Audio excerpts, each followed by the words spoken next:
Hello everyone, this is Leeway Model. Portable power stations have sure come a long way since they were introduced more than a decade ago. And today I would like to show you the newest one I acquired. And I acquired it for a very specific function. So the plan for today, I'll show you this one, and I'll compare it to one of the market leaders, which I think it compares a lot to, which is the Bluetti EB3A. Now this is going to be a two-part video. This one is the initial unboxing, and like I did for the Jackery Explorer 100 Plus, I'll do also one after a couple of months of ownership. So without further ado, let me just show you what I acquired.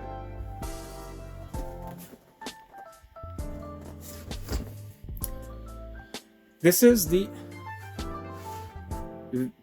Vtoman, not sure how to pronounce this, but I'll call it Vtoman Jump 600X. It is a 299 watt-hour power station with a 600 watt inverter.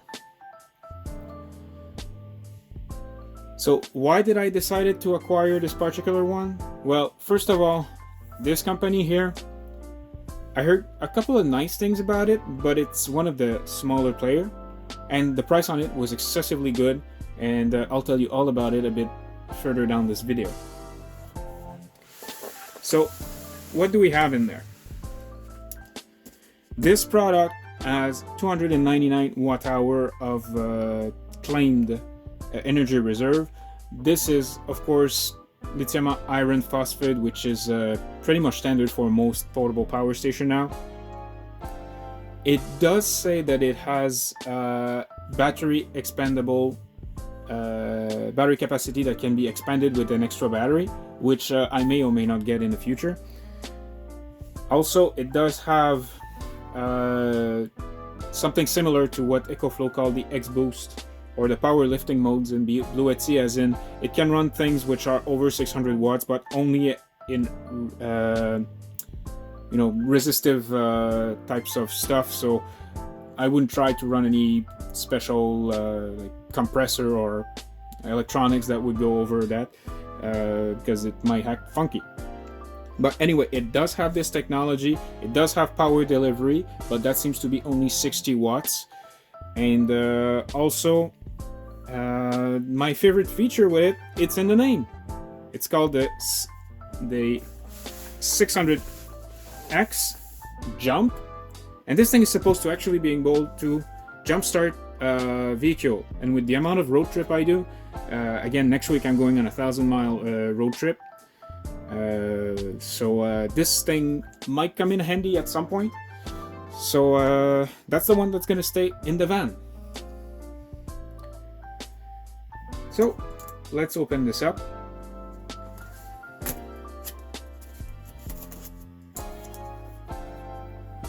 So one of the reasons I decided to do a video on it is actually because there's very few information about this particular product that I was able to find. Vtoman being one of the smaller company out there, there's not as much advertising that is made if I compare it to one of the larger player like Bluetti or EcoFlow or Jackery.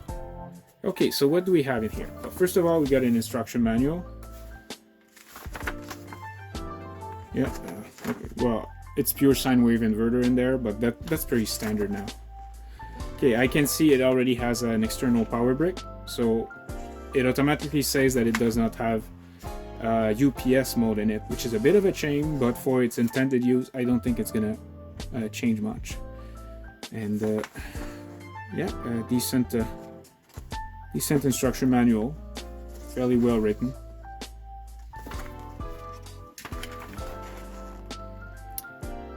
So the warranty on this seems to be 24 months, which is pretty standard for the smaller players.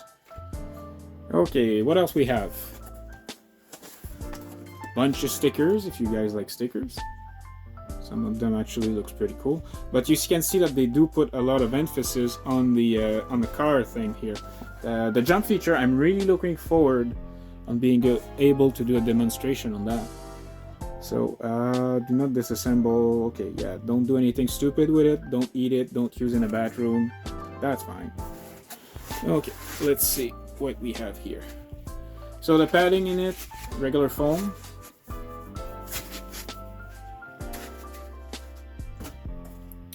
That looks quite big, actually.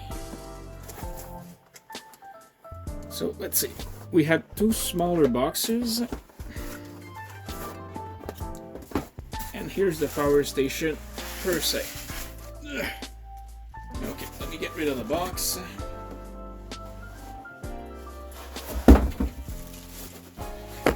So the power station does come in a plastic poly bag. It has a very sturdy handle on it.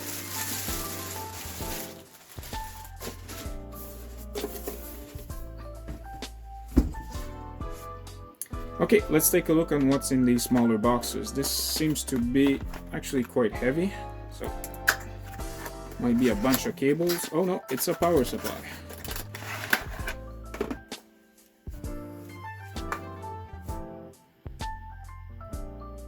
Power supply, 90 watt output.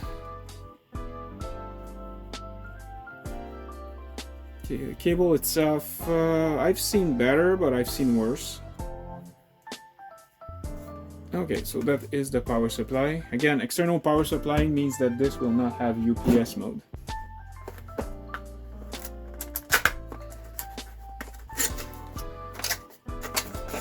What we have here? Oh, that's quite generous actually in terms of cables. So what do we have?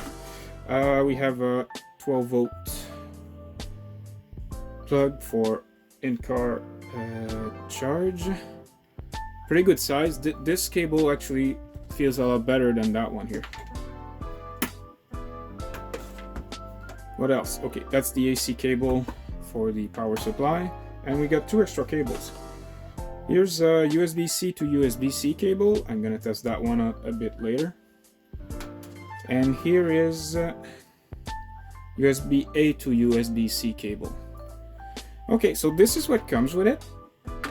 I'm a bit disappointed right now because I don't see any jumper cable, which should plug right here. So I guess it does not come with it. Well, I won't be able to make that test today. Yeah, if you guys are buying this for that, watch out, you're gonna need to buy it separately. Okay, so let's see. Well, first of all, I'd like to just compare it to the EB3A in terms of sizing.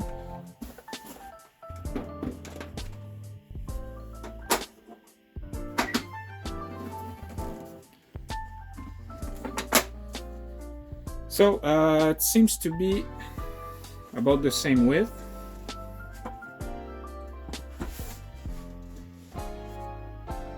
There's about an inch more.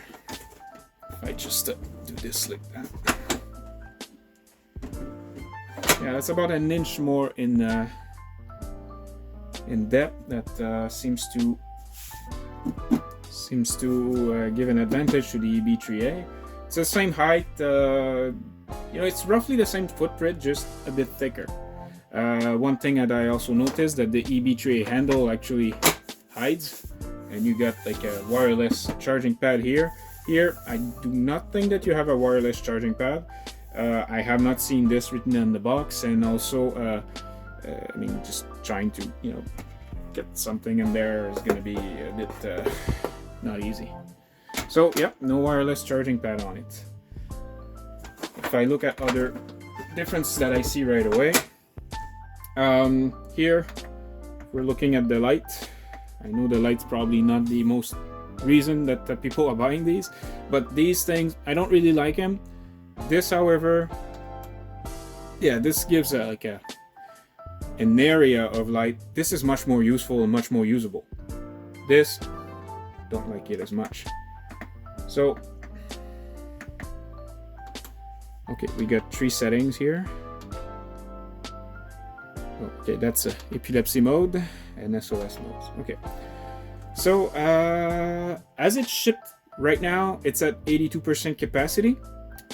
So that's good. So I mean, it means that we're going to be able to do a couple of charging tests. Okay, let me just get rid of that one. Okay, the unit itself.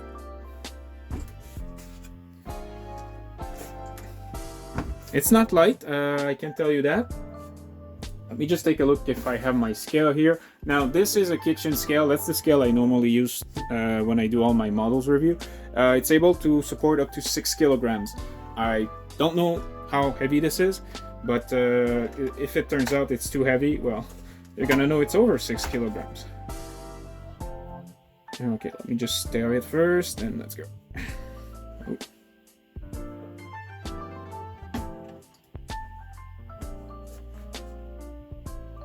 Okay, I'm gonna tear it again.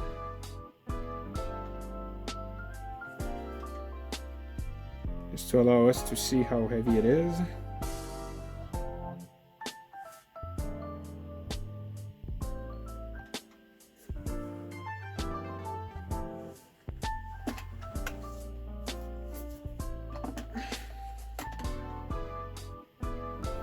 Okay, you guys can't see it right now, but it says a bit over 5 kilograms.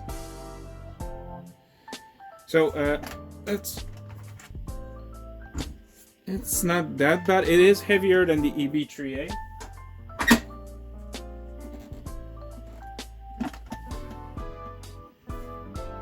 Yeah, that one being slightly over 4 kilograms, so it's about 1 kilogram heavier. Also, in terms of flame capacity, it makes sense because this one says 299, the EB3A says 268.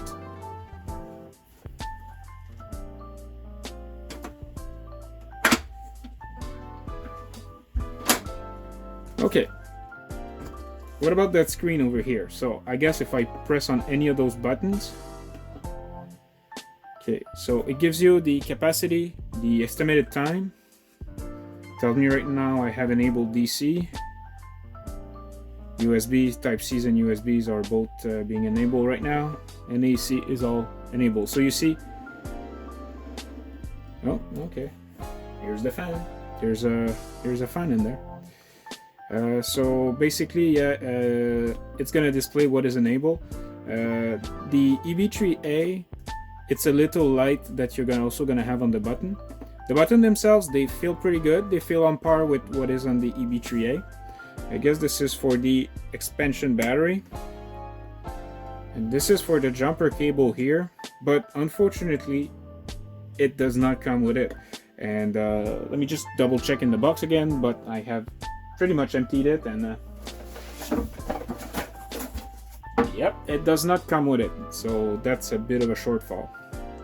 In terms of connectivity, what do we have? We have that one USB port, 3 USBs, and the A and the one below here seems to be a quick charge port. For DC, we got a cigarette lighter, but there's no cap on this, so I guess dust could settle in there. And also 2 other outputs, which appears to be the same size as the input. And other than that, we got 2 AC outlet, and yeah, that seems to be pretty much it. I'm not seeing any application that can be connected to it, but you know, I don't really use the apps that much, especially on those smaller ones. On the big ones, you may install them in a place where it's a bit more difficult to access, but those you basically just carry them around and they always are beside you, so that's not a deal breaker for me. Okay, one last thing about this. As you saw, it does have a similar function as the EB3A to raise the unit that can be used above 600 watts. I mean, it's not gonna really be above 600 watts, but it's gonna, modify the voltage so that the unit still thinks that it's getting enough power to power. But that, again, it only works with resistive loads. What I mean by that is that, like space heaters, toasters, maybe light bulbs, but I wouldn't go with anything electronics or where compressors are involved, because you may get some funky results. And just for fun, I wanted to do one last tiny little size comparison with my little Jackery Explorer 100 Plus. I mean, of course, it is much smaller, But I mean, this thing, I didn't like it at first, but I just ended up using it almost every single day now because it's just a nice size. Anyway, if you want to get more info about the 100 Plus, I made a full series of video about it. Okay, let's try to power some stuff with this. Okay, let me just see first. I have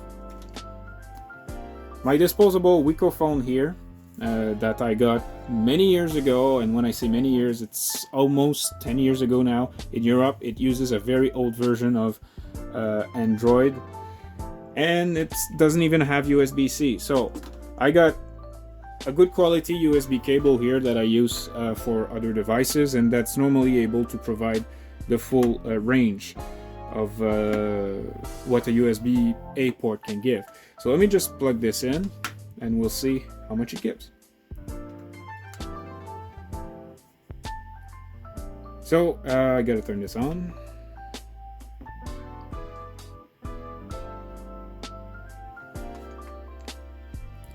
So it does charge at 2 watts.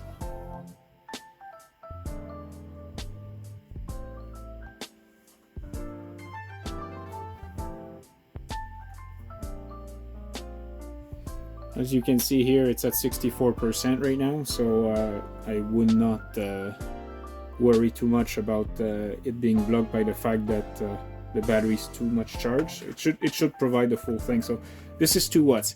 To be fair, it was the exact same results we got with the Jackery. So I'm not gonna bother testing other cables because we got the same results with trying another cable. So I'm gonna try another one here, which is an Alcatel tablet right here. This one is charged a bit more, but you know, I just want to see how much it's gonna decide to charge. So this one here, if you look at the screen here, it currently charged at 5 watts, so about twice as fast, which is very similar to the type of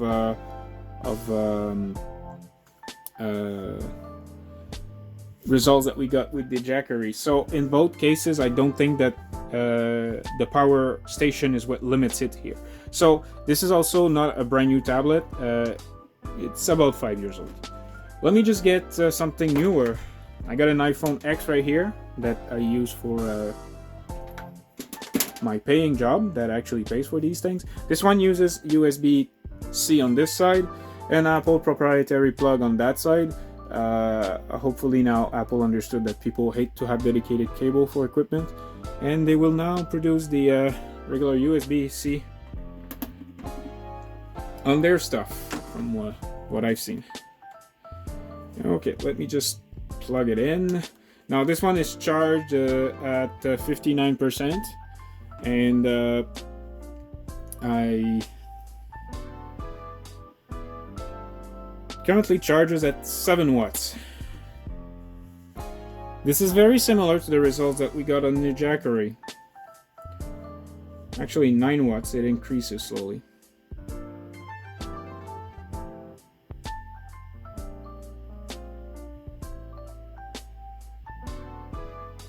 Okay, well, let's try with one of the cable that came with this.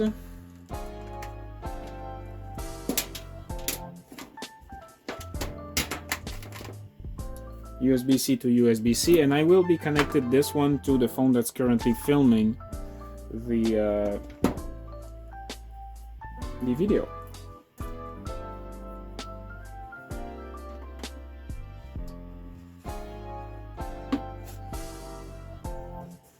That's a very short cable. Okay, well, that's not gonna work. It's too short. These guys, that is a very, very tiny cable. Fortunately, I got another one.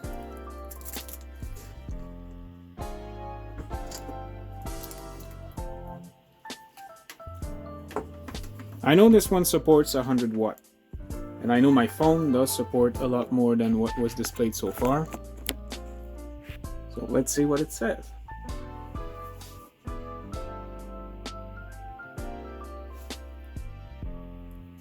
So that's 15 watts. Oh, now it's down to 6 watts. Okay, let's try a laptop.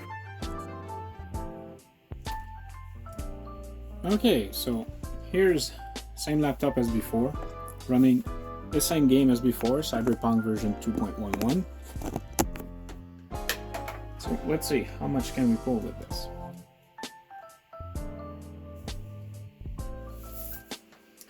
So right now it's currently pulling 46 watt, 49 watt.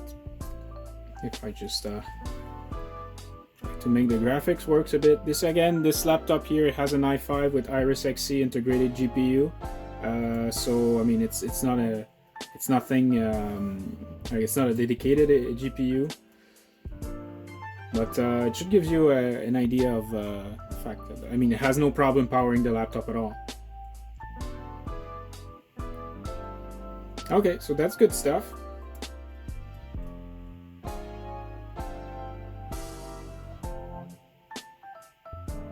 Okay, let's take a look at how to charge this. So by itself, the device came with a power brick like this one.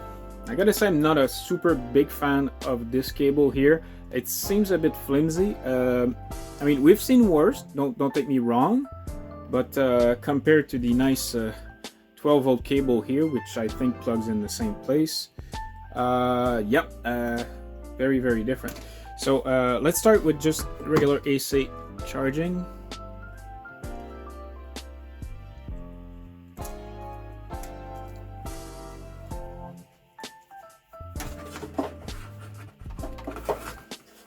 So for this experiment, just to show you how everything is plugged in, I'll take the EB3A right here. It's rated at 600 watts, so it should have no problem powering this. There you go. So we are over capacity, over the 80% capacity. So if it does not reach its full potential, it is possible it slows down by design. Okay, so what we've seen here right now is that it shows that it is flashing. So I guess that when it is flashing, it means that those numbers will increase. We are currently pulling about 100 watt, which is what I think this device is rated for, and it gives you an idea that it's going to take 0.7 hours. It doesn't give you the amount of minutes, it gives you in a fraction of hours. Okay, let's try to see if we can charge instead with this, see if it's going to make a difference. Obviously, since they plug in the same spot, you cannot dual charge this with two different sources, although we are going to try with the USB-C to see if it does work. I'm not sure it will though. Okay, let me just take this off, remove this. Interestingly enough, there is no fan on that charger there. So let's power this. Actually, unpower it, plug it, and then power it.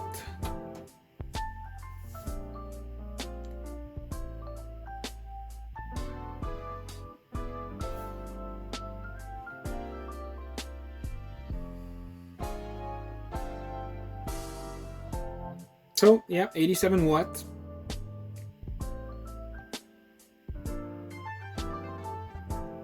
It's about the same. So yeah, unfortunately, you're limited to what you're seeing here. I cannot plug in a second one. Now, let me just try one last thing here. Will it be able to charge itself from a power delivery port on this?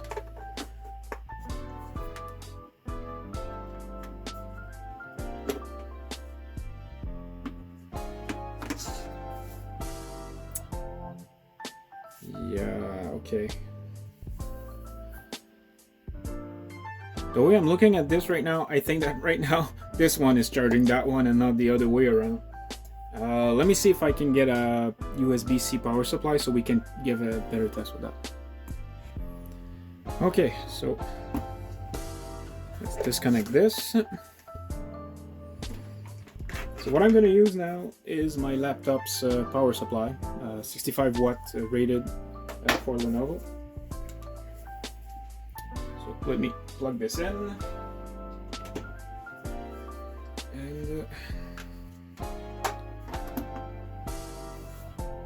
And nothing. Okay.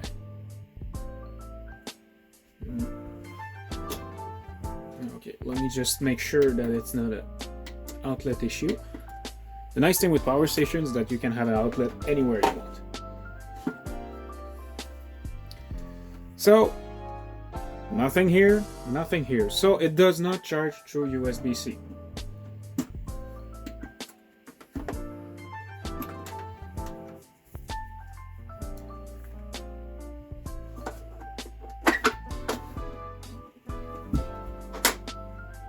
Okay, fair enough. Now, what are my initial impression on this? Again, this might not be my final assessment of it, because as it stands, I wasn't sure I was going to use this quite a bit, but it turns out I've used it quite a lot. So, as of opening this, there's a couple of things I like, a couple of things I do not like. As an example here, let me just show you just a couple of things.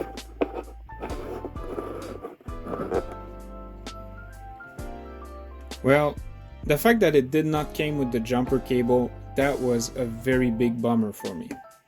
I was not aware it did not, but you know, maybe it was written in some of the fine prints, but I just couldn't find anything related to this.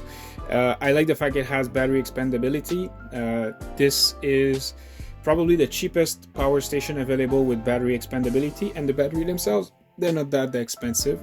And I'll talk about it in a few minutes when I talk about price. I really like it has a 600 watt power inverter with a paired with a 299 watt hour battery. However, with the Bluetti, you have a similar feature, whereas you can power things which are normally rated for slightly more than 600 watt up to 1200 watt, but it would you know, play around with the voltage to make the device things that it can work. But again, you should not be using this with any electronics, with any compressor, with anything that is more than just a regular resistive load like a light bulb or a toaster or you know, a kettle. So I would like to be able to turn this off. Maybe there's a way playing with the button, I don't know. At this time, I just don't feel comfortable in having this enabled all time, just in case you know, an accident happens.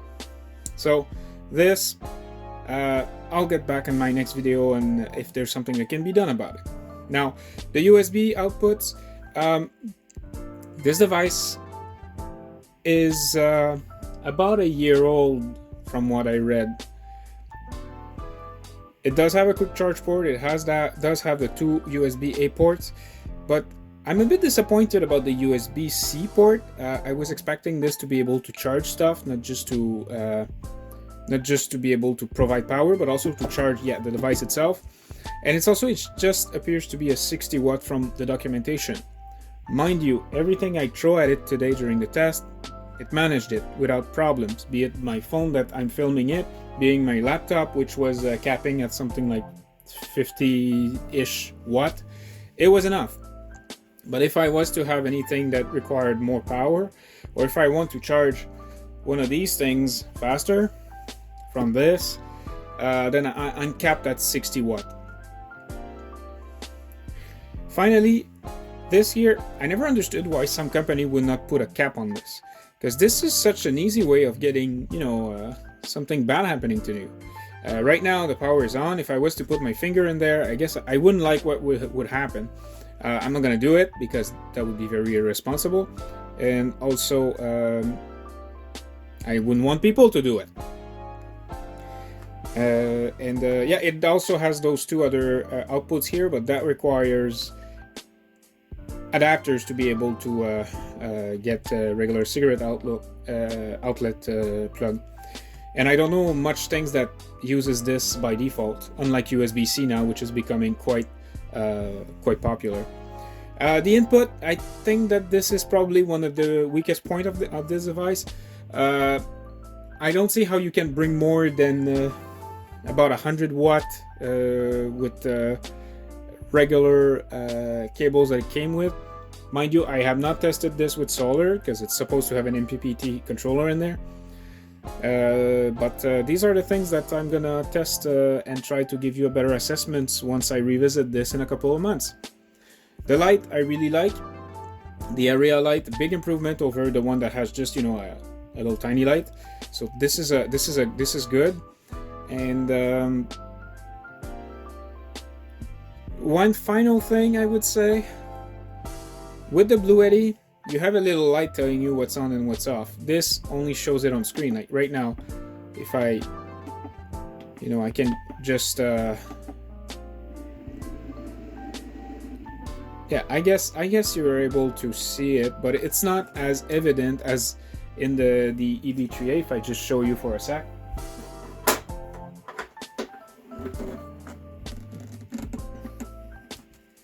Like if I'm turning on this area, once I press this, I know it's still off. Now I know it's on because yes, the whole area has a little light. Even if on the screen it still shows that, I don't know if you can see it, but the DC is currently on. Now it's off. You know, I like this. I think it's a lot easier. It's not a big thing, but I mean, it wouldn't be a deal breaker, but just in terms of general usefulness, I would prefer it to have a light. And finally, it does not have the wireless charging port on it. Now, I say this was a very good price. Indeed, it was. I was able to get this for 250 Canadian dollar, not US, Canadian dollar.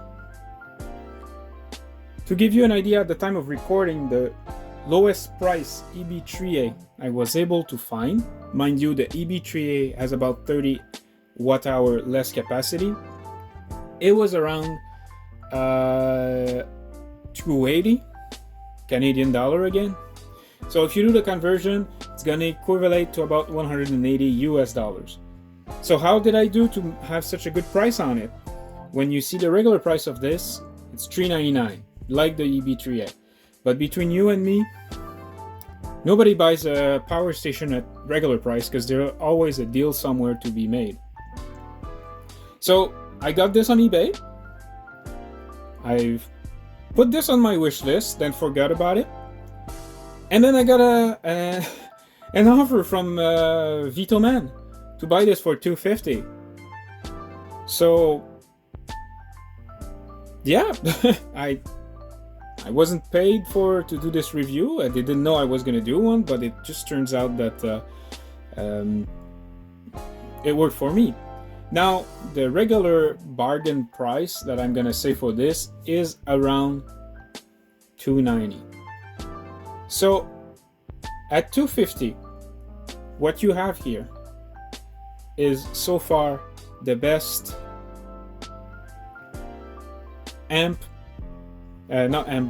watt hour per dollar that I was able to find. Because normally those smaller power stations, they can be a bit problematic regarding the price per watt hour, like was the case here, where this is around $150 when on sale, and it just have 100 amp hour. And this is also a comment that I've seen several times, and that I've explained to a couple of people, that the smaller power station gets, I mean, the battery is smaller, but you still have to get the whole kit. Now this one here, at this price, it was almost a no-brainer. So I'm a bit disappointed that the jumper cable wasn't in there. So I'm gonna have to spend a full 30 Canadian dollars, or about $20 US, to get a kit. But all in all, I'm still pretty satisfied with what I got. So this is my initial impression on it. I will be using this for a while, and after a couple of months, we'll revisit it again to see if it did what I expected to do, and if I found some other new stuff that I could do with it. So in my next few train set review, you can expect that this is gonna power them. So that's it for today. This was Leeway Model. I hope everyone had a good day. And if these are the types of things you would like me to do, I got a couple of those portable power station. If you say, no, we want to G just trains because this is what your channel is about, well, yeah, just tell me also. And if you have any experience with the Vtoman, or if you want me to test anything with this device in the next few months, write it down in the comment. So I hope everyone has a good day, and I'll see you next time. Leeway Model out.